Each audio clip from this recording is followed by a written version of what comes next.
Kratom withdrawal, day 3.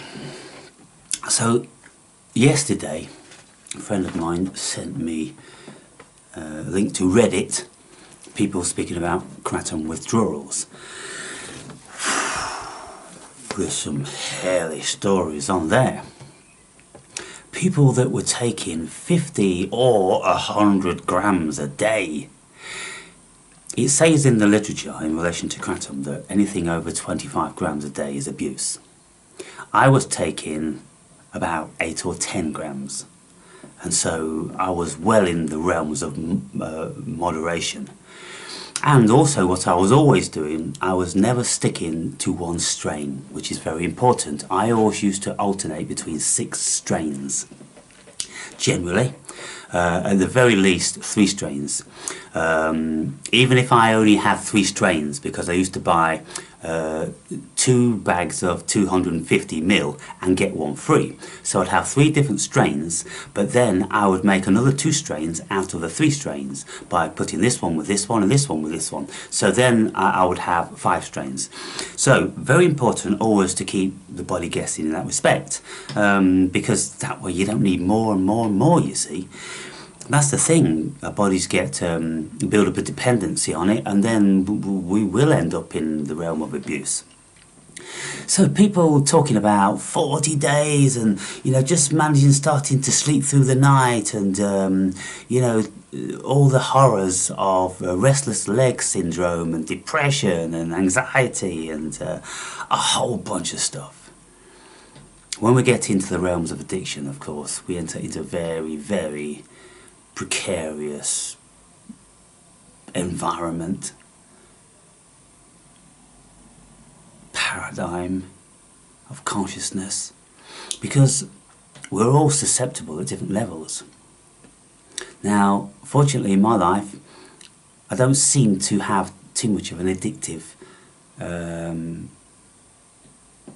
genetic makeup. For instance, a friend of mine, one of my best friends, he was an absolute superb dude. He drank himself to death over the period of his adult lifetime, and it was just shocking seeing him die through that and him having no control over it. And as soon as a drop of alcohol touched his lips, he couldn't stop. But what's always been the case with me, there always comes the point whereby I just don't want any more. The body just doesn't want any more. It's enough, you know, and it turns it off. And that's becoming more and more progressive as I get older, which is a wonderful thing, because even before I decided I'm going to cut alcohol, I was starting to lose the taste for it, you know. Just certain days I'd have a sip, and then it just wasn't that wonderful nectar that I, you know, enjoy it to be. And if it isn't that, it's kind of like, well, I'm not doing it for the sake of it. So many people suffering a great deal. What I'm on now is I'm on the CBD oil, which it says on this, you know, take 1 squirt 4 times a day. Doesn't do nothing. I take 3-4 squirts 6 times a day. And even then, to be fair, I can't notice anything really. But what I'm having, and what I was having more over the first 2 days, was hot and cold flushes. Last night, completely sweating, then freezing cold and that sort of thing. Sneezing incessantly all through the day with a runny nose. So of course we have lots of flu symptoms to varying degrees. So I had, and I think I can, a bit of a congestion, a bit of a nasal thing. So there's still a little bit of that going on. Very little restless leg syndrome, so that's wonderful.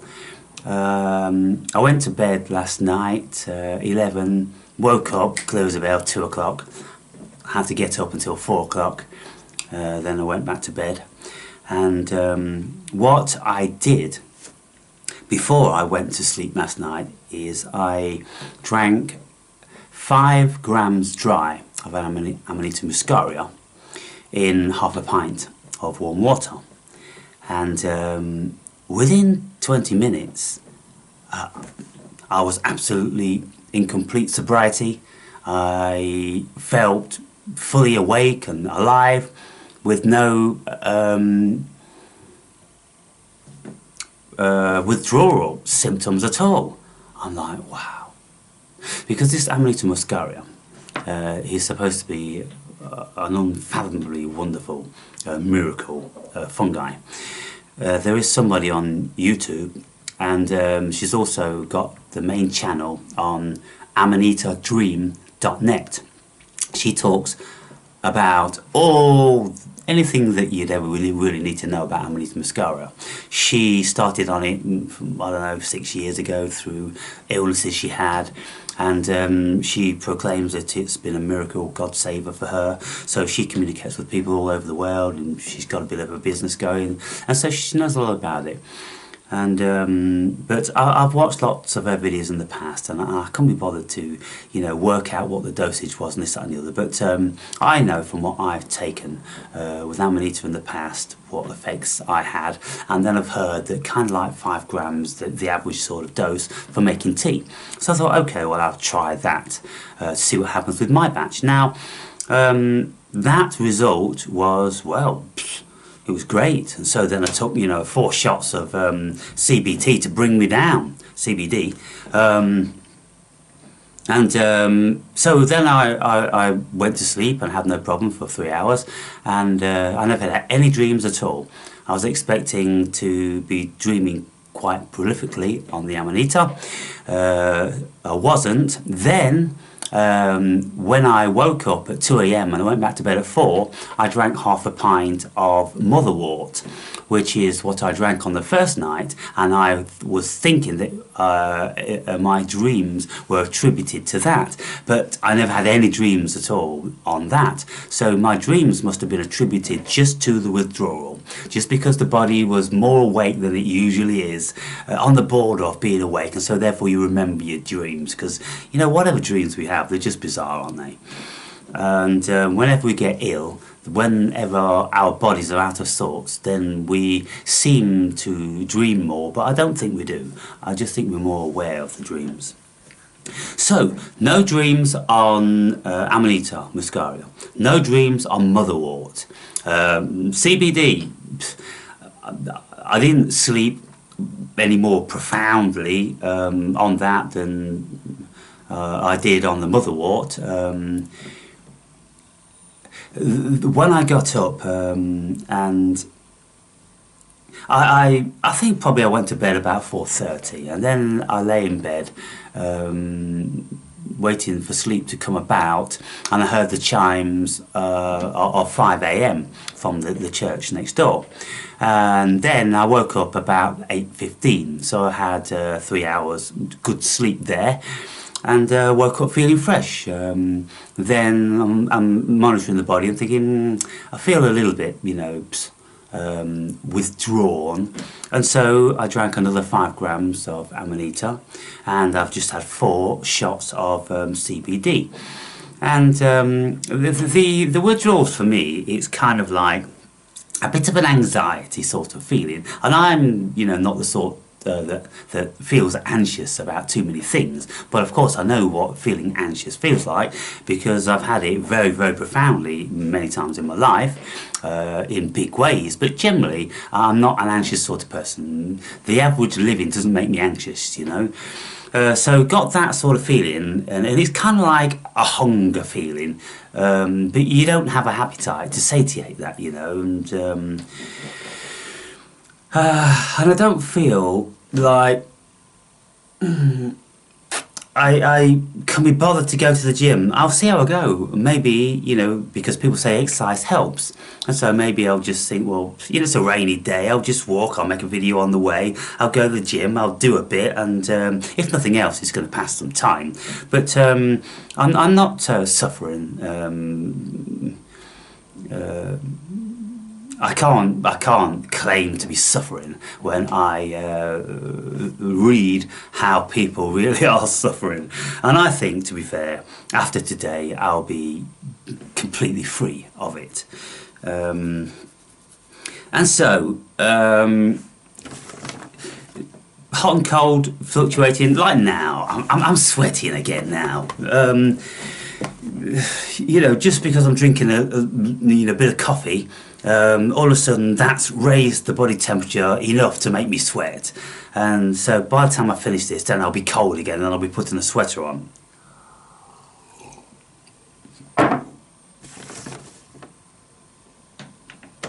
So, what I'm going to do this evening, just because I'm going to take 8 grams of Amanita, because when you listen to people speaking about Amanita, I mean, it is so difficult to get the dosage right, because these mushrooms have different levels of these chemicals within them, and if you just got one mushroom compared to another mushroom, the difference could be vast and the effects will be vast. So what I always do, I always cut them up, dry them out in the oven with the door open, just being careful not to burn them in the proper procedure. Then I grind them up and I mix them all up, so I know that I've got a consistency with whatever I'm using. So 5 grams last night, 5 grams today. Nothing other than it took the withdrawal symptoms away last night very acutely, and so today I'm just waiting to feel completely free. Maybe I've still got, you know, a few more minutes before that fully kicks in. But tonight I'll take 8 grams, which is, you know, it's the average sort of dose that's going to give us maybe a little bit of psychedelia or enhanced dreams, something like that. But all the other times when I've took Amanita, I've never boiled them and made tea out of them. What I did in the past was that I dried them out in the oven and ground them up, and I drank them with orange juice, just the powder, the mix, and it's kind of like, oh, it tastes, you know, pretty crappy. And on 2 occasions I took 15 grams and then 20 grams, and these are the wild experiences I had, whereby I had a Viking visit me, and a primal man and a wolf, and they were living vicariously through me for 10-20 minutes each, and they were, you know, incredible experiences. But with that, it was the ibotenic acid which was bringing that about, I would think. And what the ibotenic acid does, because it's a poison, then I would vomit projectilely after about 20 minutes of taking them. You take them and then you wait, you're going to feel really queasy and sick, but it doesn't last that long, because your body goes bah, bah, and literally you vomit like a cartoon character. But when that's over, you feel wonderful, and then a couple of hours after that, you wait for the warm, massive surge of energy. You feel strong as 10 men, and you're bright, and everything about you is wonderful. It is amazing, and so I'll probably do that as well, because I've got enough. Probably not for 20 grams, but I've certainly got enough to do that with 10 grams. So I'll do that as well. So I'll take one more dose of it whilst I'm in withdrawal for 8 grams, because I don't want to waste it, because it's not that necessary. And then I'll save another 10 grams for drinking it dry. Because when we boil it in water, you pour boiling water on it and let it steep for 3 or 4 minutes.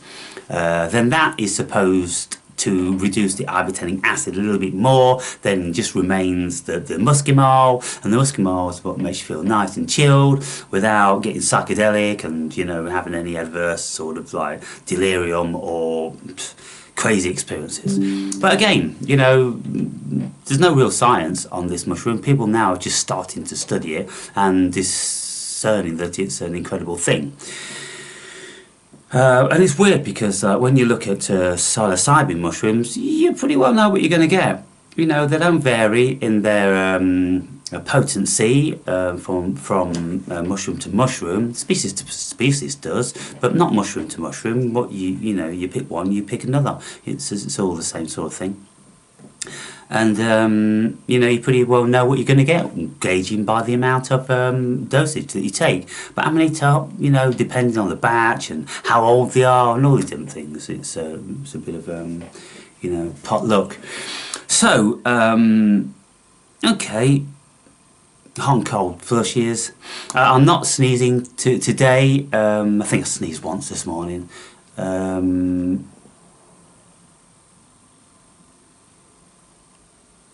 Very mild anxiety or feeling of hunger, very manageable, and I'm sure if I kept myself busy then I would barely notice it, and so I'll do that. And I may even go cycling, you know, out in the rain. You know, it's nice to do that now and again.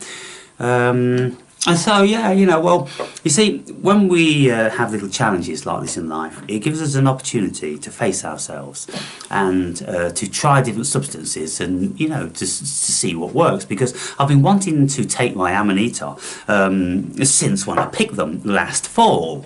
So pick them in, say, like October. So like November, December, January, February, March, April. They're 6 months old. But they don't seem to, you know, decay that much in that sort of period. But, you know, who knows? So I've been wanting to do that, so now I've done it and I can have a little bit more experience and talk about, you know, my experience. Doesn't mean anything to anybody else probably. But you know, I look at how my body has been feeling and reacting. So what I'm going to do now, I'm going to finish up this video and I'm going to start another one with a different title, and I'm going to be speaking about the absolute beautiful state of perfection of the human being when we do not crave anything.